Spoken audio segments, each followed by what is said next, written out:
Now in today's lecture we are going to discuss about the auto transformer, जिसको हम variac और dimmer set भी बोल सकते हैं. नाउ ऑटो ट्रांसफार्मर, सो ऑटो ट्रांसफार्मर होता है, उसको हम स्टेप डाउन ट्रांसफार्मर भी बोल सकते हैं. अब यहाँ पे ऑटो ट्रांसफार्मर जो होता है उसके पास एक ही वाइंडिंग होती है एंड उसकी वजह से हम इसको ऑटो ट्रांसफार्मर बोलते हैं, क्योंकि उसके पास एक ही वाइंडिंग होती है. आप यहाँ पे देख सकते हो डायग्राम में वन सिंगल वाइंडिंग है जिसके साथ इनपुट एंड आउटपुट लोड दोनों कनेक्टेड है.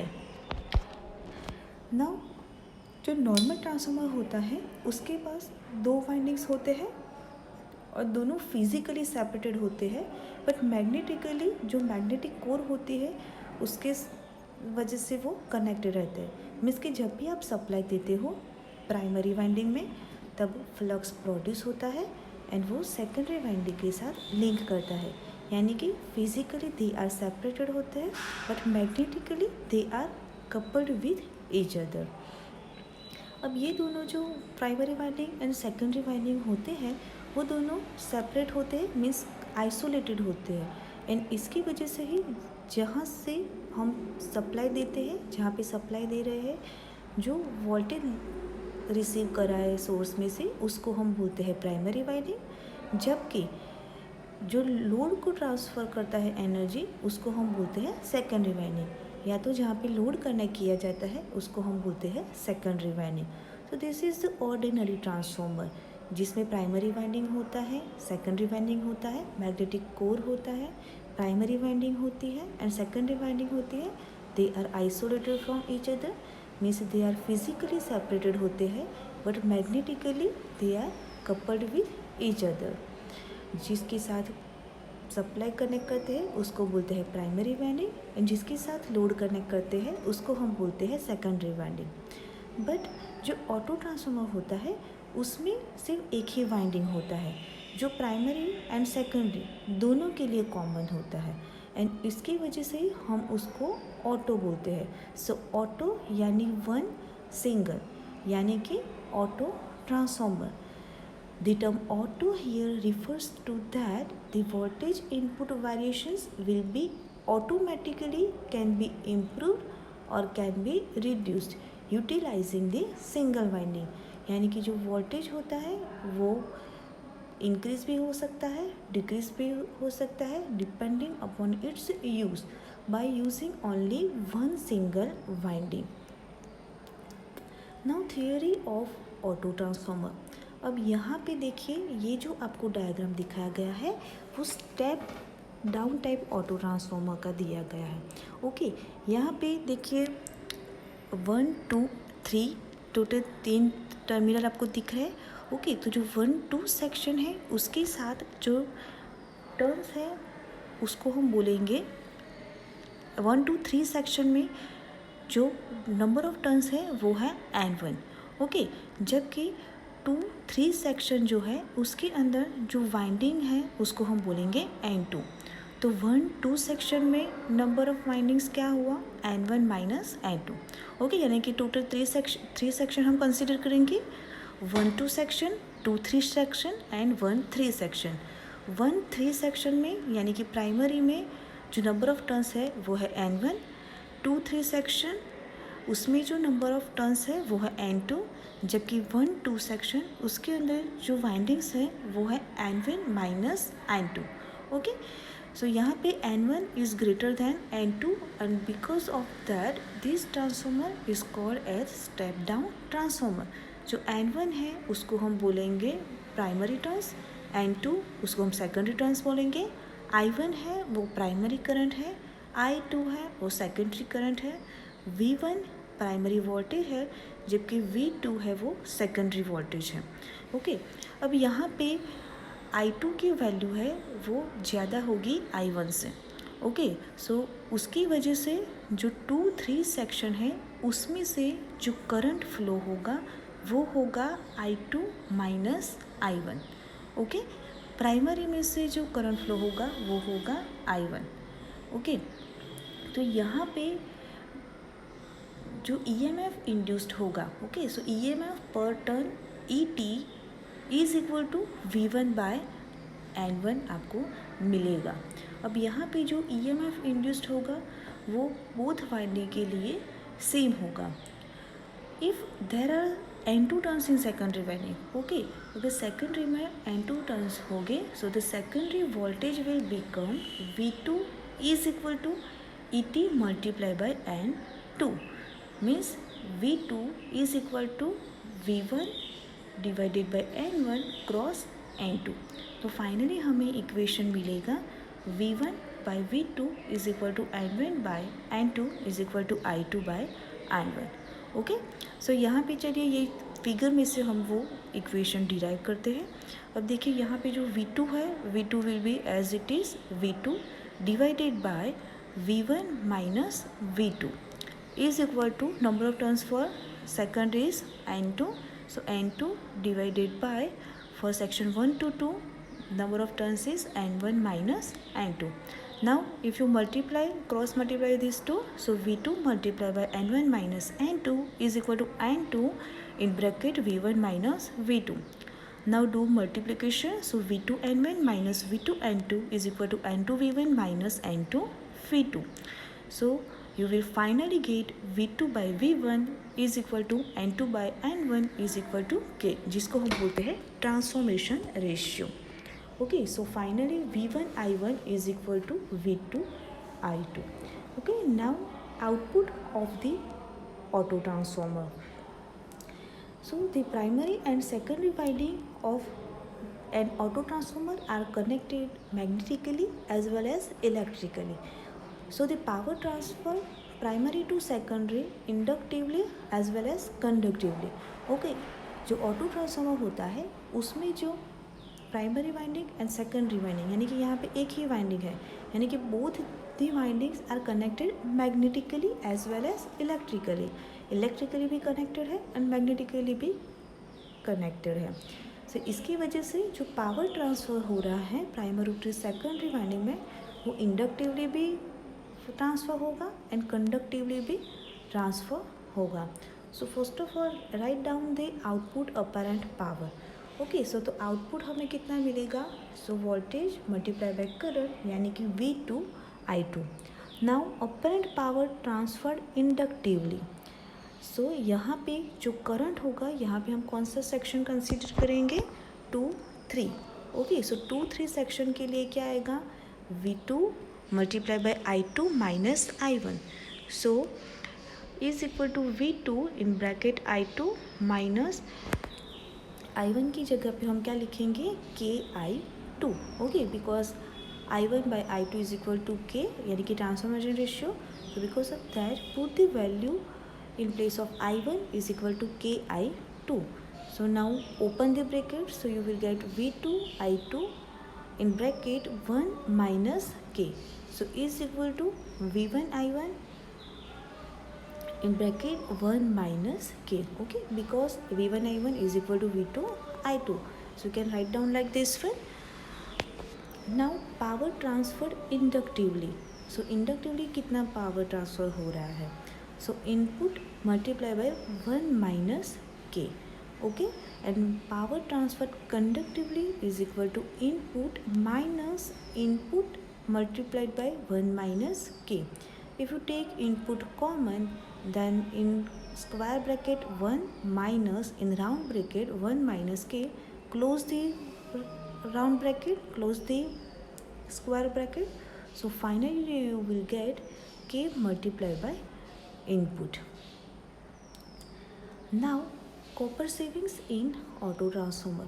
ओके, अब जो ऑटो ट्रांसफार्मर होता है उसमें सिर्फ एक ही वाइंडिंग हम यूज़ कर रहे हैं, तो उसकी वजह से कॉपर का तो बहुत सारा सेविंग्स होने वाला है। ओके, क्योंकि एक वाइंडिंग पूरी कम है और जो 2 वाइंडिंग का काम है वो 1 सिंगल वाइंडिंग कर रहा है, तो obvious we can save copper by using auto transformer. So the same output and voltage transformation ratio of an auto transformer requires less copper than 2 winding transformer. Okay, in figure also you can see this is the ordinary transformer. In besides that auto transformer यानी कि single winding transformer is shown. Now how? So we prove the equation for savings in copper.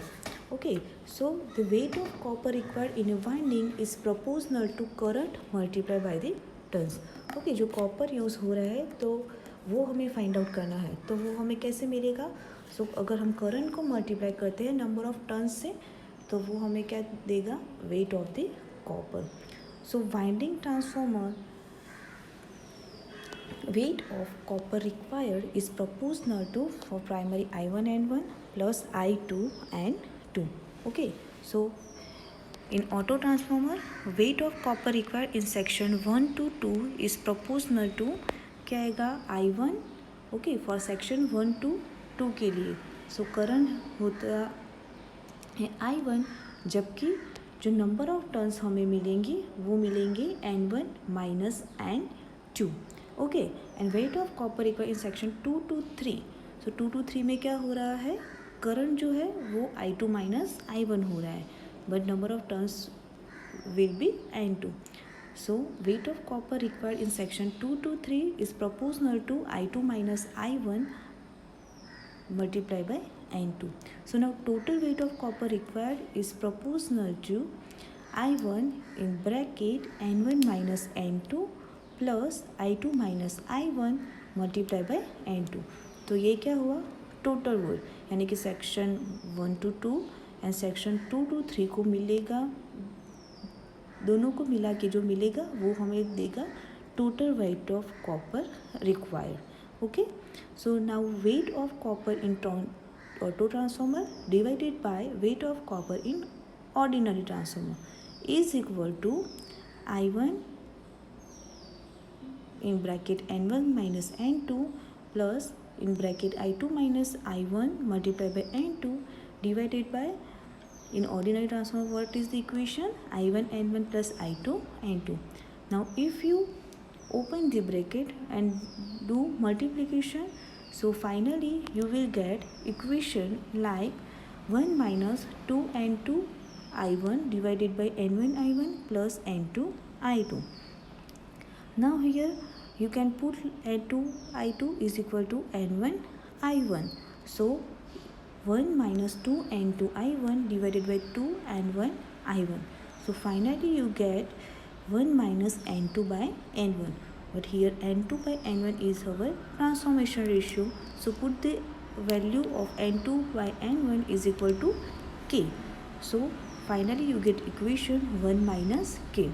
Now if you take denominator on the right hand side, so you will get weight of copper in auto transformer is equal to 1 minus K times weight in ordinary transformer. यानी कि जो savings मिल रही है हमें copper में वो कितनी मिलेगी?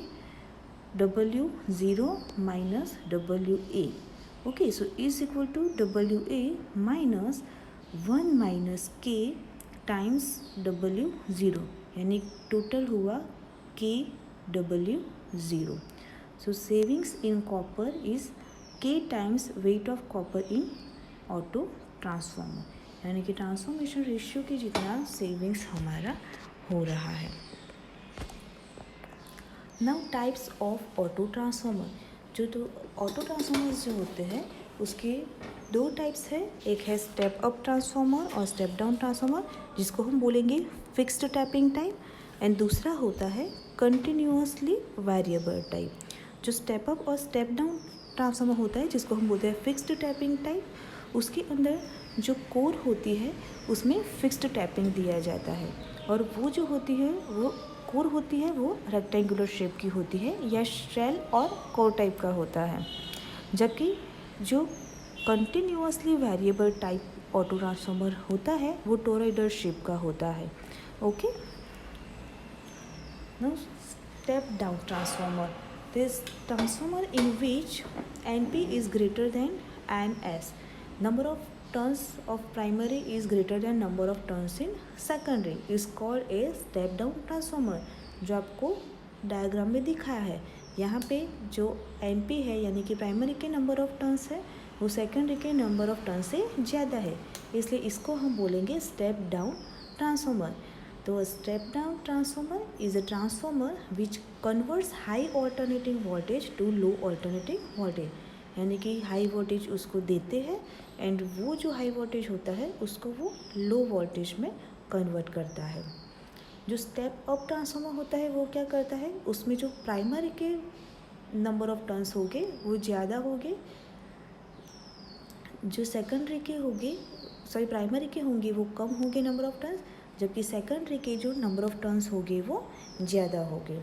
तो इसकी वजह से वो क्या करेगा, जो इनपुट वोल्टेज है वो उसका कम रहेगा, जबकि जो आउटपुट वोल्टेज है वो उसका ज़्यादा रहेगा। तो इसकी वजह से उसको हम बोलते हैं स्टेप अप ट्रांसफार्मर। तो step up transformer, step down transformer. Now conversion of two winding transformer. So उसके अंदर हमें जो स्टेप अप ट्रांसफार्मर यानी कि जिसको हम बोलेंगे एडिटिव पोलैरिटी, एंड दूसरा स्टेप डाउन ट्रांसफार्मर जिसमें सबट्रैक्टिव पोलैरिटी कंसीडर की जाती है। सो जो टू वाइंडिंग ट्रांसफार्मर है उसको हम ऑटो ट्रांसफार्मर में कन्वर्ट कैसे कर सकते हैं। उसमें फर्स्ट है एडिटिव पोलैरिटी, यानी कि जो ऑर्डिनरी ट्रांसफार्मर है उसको हम ऑटो ट्रांसफार्मर में कैसे कनेक्शन करके कन्वर्ट कर सकते हैं, तो वो दिखाया गया है। उसमें फर्स्ट है एडिटिव पोलैरिटी। तो इसमें क्या करना है कि यहाँ पे देखिए the common point A point दिखाया गया है, वो कॉमन है input and output, okay, as the top of the auto transformer. The corresponding auto transformer जो है वो आपको 9.9 यानी कि ये डायग्राम में दिखाया गया है।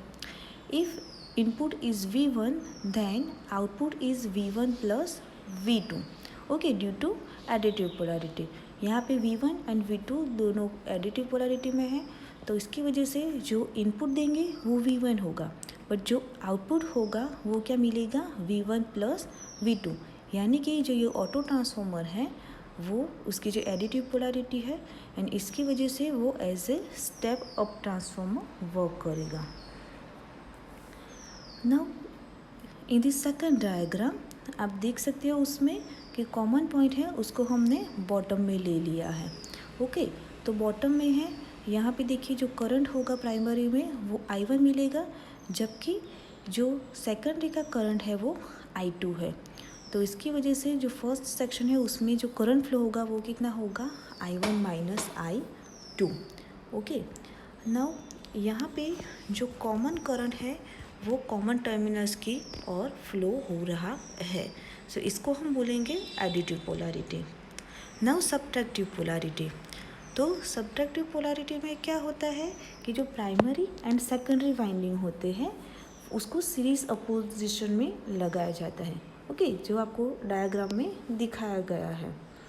जो कॉमन पॉइंट ए है, जो इनपुट एंड आउटपुट दोनों को कॉमन दे रहा है, उसको हमने ए पॉइंट पे लगाया हुआ है, ओके। तो यहाँ पे जो वोल्टेज मिलेगा वो हमें क्या मिलेगा, उसकी फेज अपोजिशन मिलेगा, एंड इसकी वजह से जो वोल्टेज है वो दोनों एक दूसरे को अपोज में होंगे एंड इसकी वजह से दोनों का सबट्रैक्शन किया जाता है। तो यहाँ पे जो वोल्टेज मिलेगा इनपुट है वो V1 है, जबकि आउटपुट क्या मिलेगा, V1 माइनस V2, क्योंकि सबट्रैक्टिव पोलैरिटी है। और जो सबट्रैक्टिव पोलैरिटी होती है ऑटो ट्रांसफार्मर में, तो उस ट्रांसफार्मर को हम बोलते हैं स्टेप डाउन ट्रांसफार्मर, ओके। तो यहाँ पे जो कॉमन करंट फ्लो होता है दोनों के बीच में, वो जो कॉमन टर्मिनल होगा उससे दूर जाएगा, okay. So in this case common current flow away from the common terminals. आप देख सकते हो उसकी डायग्राम पे से कि जो कॉमन टर्मिनल है उससे जो करंट है कॉमन करंट दोनों का वो बाहर की ओर फ्लो हो रहा है, यानी कि जो कॉमन टर्मिनल है उससे दूर जा रहा है, flow away from the common terminal. Now advantages of auto transformer.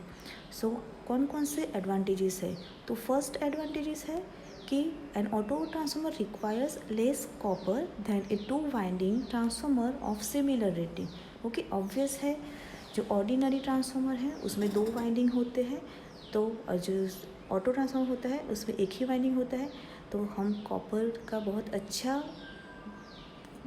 Benefit मिलता है, हमें कॉपर का बहुत अच्छा सेविंग होता है।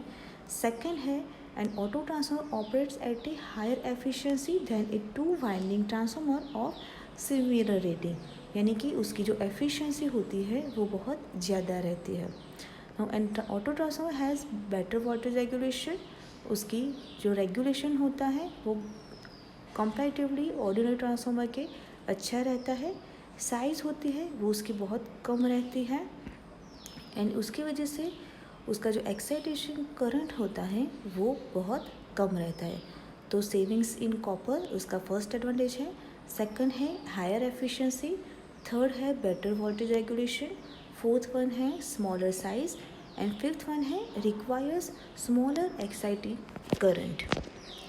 Now disadvantages of auto transformer, तो उसके कौन कौन से डिसएडवांटेजेस हैं? So there is a direct connection between primary and secondary, therefore the output is no longer DC, isolated from the input. Okay तो क्या होता है कि डायरेक्ट कनेक्शन रहता है प्राइमरी वाइंडिंग एंड सेकेंडरी के बीच में, कोई भी आइसोलेशन होता नहीं है। तो उसकी वजह से क्या होता है कि जो इनपुट होता है वो आइसोलेटेड होता नहीं है। नाउ सेकेंड है डिसएडवांटेज का कि an auto transformer is not safe for stepping down a high voltage to a low voltage. Okay जो ऑटो ट्रांसफार्मर होता है वो हाई वोल्टेज जो होता है उसको लो वोल्टेज में कन्वर्ट करने के लिए सेफ नहीं है, क्योंकि primary and secondary both are in direct connection with each other. If an open circuit develops in the common portion of the winding, then full primary voltage will appear across the load. Okay, अगर open circuit हो रही है, दोनों का जो common portion है primary winding and secondary winding का, वहाँ पे ओपन सर्किट होती है, तो उसकी वजह से जो फुल प्राइमरी वोल्टेज होगा वो लोड के अक्रॉस डायरेक्ट कनेक्ट हो जाएगा एंड उसकी वजह से anyone coming in contact with secondary, जो भी सेकेंडरी के साथ लोड के साथ डायरेक्ट टच में आएगा उसको डायरेक्ट हाई वोल्टेज लगने के चांसेस रहते हैं एंड ये जो कंडीशन है वो बहुत डेंजरस है for the personal and for equipment also. And उसकी वजह से ही जो ऑटो ट्रांसफार्मर होता है वो जनरल यूज़ के लिए नहीं यूज़ किया जाता। The short circuit current is much larger than for the two winding transformer of the same rating, so that a short circuited secondary causes part of the primary also to be short circuited. तो यहाँ पे क्या होती है, जो short circuit current होता है उसकी जो वैल्यू होती है वो बहुत ज़्यादा रहती है, तो उसकी वजह से जो शॉर्ट सर्किटेड सेकेंडरी होती है वो प्राइमरी का जो पोर्शन होता है उसको भी पूरा शॉर्ट कर देती है एंड इसकी वजह से जो इफ़ेक्टिव रेजिस्टेंस एंड रिएक्टेंस की वैल्यू होती है वो भी बहुत कम हो जाती है। Now application, so auto transformers are used to compensate for voltage drops in transmission and distribution lines. When used for this purpose, they are known as booster transformer. Okay तो जो ऑटो ट्रांसफार्मर है वो जो transmission and distribution lines जो होती है वहाँ पे जो वोल्टेज ड्रॉप रहता है लॉन्ग डिस्टेंस की वजह से उसको कंपनसेट करने के लिए ऑटो ट्रांसफार्मर यूज़ किए जाते हैं एंड जब इस पर्पस के लिए ऑटो ट्रांसफार्मर यूज़ किया जाता है तो उसको हम बोलते हैं booster transformer. Okay now second, auto transformers are used for reducing the voltage supply to AC motors during the starting period। तो जो स्टार्टिंग पीरियड में जो AC मोटर्स होती है वो ज़्यादा वोल्टेज ड्रॉ करती है, तो ये जो वोल्टेज है उसको रिड्यूस करने के लिए भी ऑटो ट्रांसफार्मर्स यूज़ किए जाते हैं। थर्ड है auto transformers are used for continuously variable supply, means as a variable भी यूज़ किया जाता है। जो वेरिएबल AC सप्लाई होता है उसके लिए भी ऑटो ट्रांसफार्मर यूज़ किया जाता है। On long rural power distribution lines, special auto transformers with automatic tap changing equipments are inserted as voltage regulators so that customers at the far end of the line receive the same average voltage as those closer to the source. The variable ratio of the auto transformer compensate for the voltage drop along the line। जो rural area होते हैं जहाँ distribution lines होती है वो बहुत ज़्यादा long होती है, तो वहाँ पे ऑटो ट्रांसफार्मर्स जो होते हैं वो स्पेशल ऑटो ट्रांसफार्मर्स है उसको इंस्टॉल किया जाता है जिसके अंदर ऑटोमेटिक टेप चेंजिंग इक्विपमेंट रहता है। तो और टेप चेंजिंग इक्विपमेंट क्या करेगा कि जो वोल्टेज रिड्यूस हो रहा है वो टैप चेंज करके जो वोल्टेज है उसको बढ़ा देंगे और वो काम करेंगे एज ए वोल्टेज रेगुलेटर्स। तो उसकी वजह से वोल्टेज रेगुलेट हो जाएगा एंड जो सप्लाई के जो सोर्स के पास में जो कस्टमर्स हैं उनको जितना वोल्टेज मिलेगा, सेम वोल्टेज जो फार एंड पे है वो कस्टमर्स को भी सेम वोल्टेज मिलेगा। यानी कि हम एज ए वोल्टेज रेगुलेटर भी ऑटो ट्रांसफार्मर को यूज़ कर सकते हैं। नेक्स्ट वन है in control equipment for single phase and 3 phase electrical locomotives. As a control equipment भी जो लोकोमोटिव्स होते हैं उसके अंदर भी ऑटो ट्रांसफार्मर यूज़ होता है। And next one, auto transformers are used in applications where there is no requirement for electrical insulation between input and output winding. Auto transformers कहाँ पे यूज़ होते हैं कि जहाँ पे इनपुट एंड जो आउटपुट वाइंडिंग्स होते हैं जिसके बीच में इंसुलेशन की कोई ज़रूरत नहीं है, उस जगह पे भी हम ऑटो ट्रांसफार्मर यूज़ करते हैं। एंड मोस्टली दिस टाइप का जो एप्लीकेशंस है वो मोस्टली इंडस्ट्री में आपको मिलेगी। जो industrial automation and marine application में इस टाइप की एप्लीकेशन देखी जाती है जहाँ पे ऑटो ट्रांसफार्मर स्पेशली इस पर्पज़ के लिए यूज़ होता है। Now limitations of the auto transformer, उसमें फर्स्ट वन है because it requires both fewer windings and a smaller core, an auto transformer for power application is typically lighter and less costly than a 2-winding transformer up to a voltage ratio of about 3:1. Beyond that range, a 2-winding transformer usually more economical. Okay, तो यहाँ पे जो number of windings है auto transformer में वो कम रहते हैं, जो कोर की साइज़ है वो भी बहुत कम रहती है। तो इसकी वजह से अगर वोल्टेज रेशियो 3:1 होता है वहाँ तक इसकी एप्लीकेशन जायज़ है, but beyond this range 2 winding transformer he use करना पड़ता है and it is more economical. Second one limitation है वो है कि like multiple winding transformers, auto transformers operate on time varying magnetic fields and so will not function with DC। Okay, तो वो DC के साथ काम नहीं करती, वो ओनली AC सप्लाई पर ही काम करती है। थर्ड है a failure of the insulation of the windings of an auto transformer can result in full input voltage apply to the output. Okay, अगर इंसुलेशन जो फेल हो जाता है वाइंडिंग के बीच का एंड उसकी वजह से जो इनपुट वोल्टेज होता है वो ही सेकेंडरी के पास लगता है एंड वो ही लोड के पास लगता है, तो उसकी वजह से क्या होता है कि एनी ब्रेकेज होता है कोई पार्ट वाइंडिंग के कोई भी पार्ट में, तो उसकी वजह से दोनों प्राइमरी एंड सेकेंडरी काम करना बंद हो जाते हैं। यानी कि अगर कोई सेकेंडरी या लोड के पास कोई उसके डायरेक्ट टच में आता है so that person or equipment will get shocked. Conclusion. So what conclusion we can make from this discussion?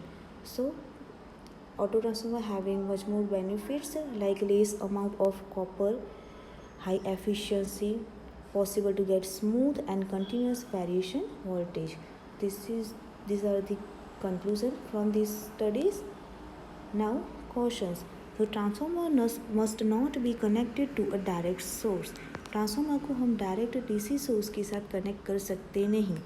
If it is do so, अगर इस टाइप का कनेक्शन किया गया, अगर ट्रांसफार्मर को हम DC के साथ कनेक्ट करते हैं, so what will happen? So if the primary winding of a transformer is connected to a DC main supplies, the flux produced will not vary. Okay, जो फ्लक्स प्रोड्यूस होता है वो वेरी नहीं होता, बट वो क्या होगा, कांस्टेंट मैग्नीट्यूड का फ्लक्स प्रोड्यूस होता है। तो उसकी वजह से क्या होगा, कोई भी EMF सेकेंडरी वाइंडिंग में इंड्यूस होगा नहीं। ओके, तो उसकी वजह से क्या होगा कि जो DC वोल्टेज है उसको हम स्टेप अप भी नहीं कर सकते, स्टेप डाउन भी नहीं कर सकते। ऊपर से दूसरी क्या प्रॉब्लम होगी कि जो EMF इंड्यूस हो रहा है तो कोई भी बैक EMF नहीं मिलेगा। There will be no back EMF induced in the primary winding and therefore a heavy current will be drawn from the supply mains.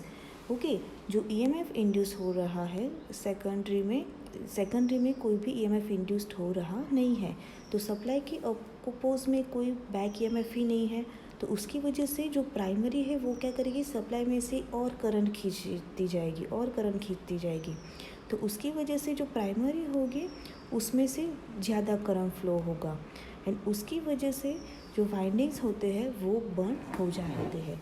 तो इस वजह से हमें ट्रांसफार्मर होता है उसको कभी भी डीसी सप्लाई पे ऑपरेट करना चाहिए नहीं। It is a AC machine और उसको AC सप्लाई पे ही वर्क करवाया जाता है। Transformer always operates on AC supply. Thank you.